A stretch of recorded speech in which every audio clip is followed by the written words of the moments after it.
बिस्मिल्लाहिर्रहमानिर्रहीम। Welcome back. जी हाँ नाजरीन, मैं हूँ हकीम उमर और आप देख रहे हैं मेरा YouTube channel Umar wise health. और उम्मीद करता हूँ कि नाजरीन आप सब खैरियत से होंगे। नाजरीन, आज का ये अमल उन बेऔलाद ख़वातीन मर्द हज़रात के लिए बहुत ही पावरफुल मुजरब साबित होने वाला है कि जिनकी हाँ शादी को काफ़ी अरसा हो चुका है लेकिन अभी तक वो औलाद नगीना से महरूम हैं।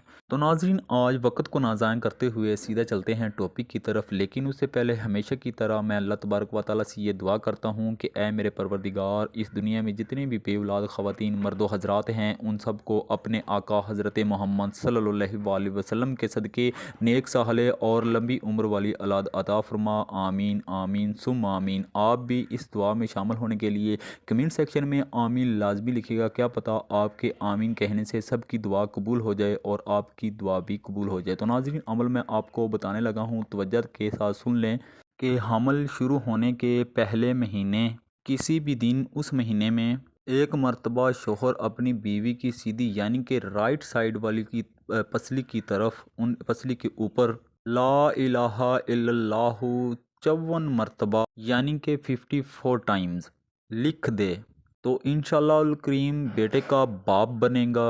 और लिखने का तरीका यह है कि स्याही से नहीं लिखना बल्कि शोहर अपनी शहादत की उंगली, और ध्यान रहे कि इंक में डुबोना भी नहीं है, खाली शहादत की उंगली से लिखना है और ज़ेर ज़बर पेश वगैरह लगाने की भी ज़रूरत नहीं है।